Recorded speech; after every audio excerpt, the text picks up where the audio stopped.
It seems that every day we're reminded that we live in an era of great power rivalry, that the rules-based order is fading, that the strong can do what they can and the weak must suffer what they must. And this aphorism of Thucydides is presented as inevitable, as the natural logic of international relations reasserting itself. And faced with this logic, there is a strong tendency for countries to go along to get along, to accommodate, to avoid trouble, to hope that compliance will buy safety. Well, it won't. So what are our options? In 1978, the Czech dissident Václav Havel, later president, wrote an essay called The Power of the Powerless. And in it, he asked a simple question: how did the communist system sustain itself? And his answer began with the greengrocer. Every morning, the shopkeeper places a sign in his window: "Workers of the world unite." He doesn't believe it. No one does. But he places the sign anyway to avoid trouble, to signal compliance, to get along. And because every shopkeeper on every street does the same, the system persists. Not through violence alone, but through the participation of ordinary people in rituals they privately know to be false. Havel called this living within a lie. The system's power comes not from its truth, but from everyone's willingness to perform as if it were true. And its fragility comes from the same source. When even one person stops performing, when the greengrocer removes his sign, the illusion begins to crack. Friends, it is time for companies and countries to take their signs down. For decades,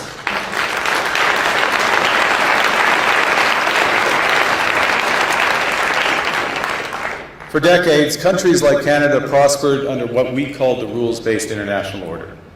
We joined its institutions, we praised its principles, we benefited from its predictability. And because of that, we could pursue values-based foreign policies under its protection. We knew the story of the international rules-based order was partially false, that the strongest would exempt themselves when convenient, that trade rules were enforced asymmetrically. And we knew that international law applied with varying rigor depending on the identity of the accused or the victim. This fiction was useful. And American hegemony in particular helped provide public goods, open sea lanes, a stable financial system, collective security, and support for frameworks for resolving disputes. So we placed the sign in the window. We participated in the rituals. And we largely avoided calling out the gaps between rhetoric and reality. This bargain no longer works. Let me be direct. We are in the midst of a rupture, not a transition. Over the past 2 decades, a series of crises in finance, health, energy, and geopolitics have laid bare the risks of extreme global integration. But more recently, great powers have begun using economic integration as weapons. Tariffs as leverage, financial infrastructure as coercion, supply chains as vulnerabilities to be exploited. You cannot live within the lie of mutual benefit through integration when integration becomes the source of your subordination. The multilateral institutions on which the middle powers have relied, the WTO, the UN, the COP, the architecture, the very architecture of collective problem solving are under threat. And as a result, many countries are drawing the same conclusions, that they must develop greater strategic autonomy in energy, food, critical minerals, in finance, and supply chains. And this impulse is understandable. A country that can't feed itself, fuel itself, or defend itself has few options. When the rules no longer protect you, you must protect yourself. But let's be clear-eyed about where this leads. A world of fortresses will be poorer, more fragile, and less sustainable. And there's another truth. If great powers abandon even the pretense of rules and values for the unhindered pursuit of their power and interests, the gains from transactionalism will become harder to replicate. Hegemons cannot continually monetize their relationships. Allies will diversify to hedge against uncertainty. They'll buy insurance, increase options, in order to rebuild sovereignty. Sovereignty that was once grounded in rules but will increasingly be anchored in the ability to withstand pressure. This room knows this is classic risk management. Risk management comes at a price. But that cost of strategic autonomy, of sovereignty, can also be shared. Collective investments in resilience are cheaper than everyone building their own fortresses. Shared standards reduce fragmentations. Complementarities are positive sum. And the question for middle powers like Canada is not whether to adapt to the new reality. We must. The question is whether we adapt by simply building higher walls or whether we can do something more ambitious. Now, Canada was amongst the first to hear the wake-up call, leading us to fundamentally shift our strategic posture. Canadians know that our old, comfortable assumptions that our geography and alliance memberships automatically conferred prosperity and security, that assumption is no longer valid. And our new approach rests on what Alexander Stubb, the President of Finland, has termed value-based realism. Or to put another way, we aim to be both principled and pragmatic. Principled in our commitment to fundamental values, sovereignty, territorial integrity, the prohibition of the use of force except when consistent with the UN Charter, and respect for human rights. And pragmatic in recognizing that progress is often incremental, that interests diverge, that not every partner will share all of our values. So we're engaging broadly, strategically, with open eyes. We actively take on the world as it is, not wait around for a world we wish to be. We are calibrating our relationships so their depth reflects our values. And we're prioritizing broad engagement to maximize our influence, given the fluidity of the world at the moment, the risks that this poses, and the stakes for what comes next. And we are no longer just relying on the strength of our values, but also the value of our strength. We are building that strength at home. Since my government took office, we have cut taxes on incomes, on capital gains, and business investment. We have removed all federal barriers to interprovincial trade. We are fast-tracking $1 trillion of investments in energy, AI, critical minerals, new trade corridors, and beyond. We're doubling our defense spending by the end of this decade, and we're doing so in ways that build our domestic industries. And we are rapidly diversifying abroad. We've agreed a comprehensive strategic partnership with the EU, including joining SAFE, the European Defence Procurement Arrangements. We have signed 12 other trade and security deals on 4 continents in 6 months.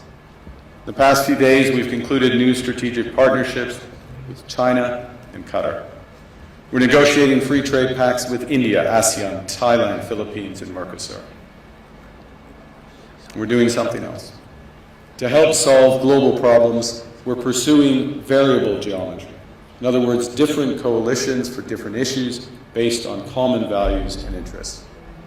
So on Ukraine, we're a core member of the Coalition of the Willing and one of the largest per capita contributors to its defense and security.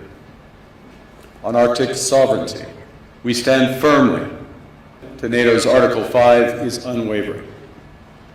So we're working with our NATO allies, including the Nordic-Baltic Gate, to further secure the alliance's northern and western flanks, including through Canada's unprecedented investments in over-the-horizon radar, in submarines, in aircraft, and boots on the ground, boots on the ice.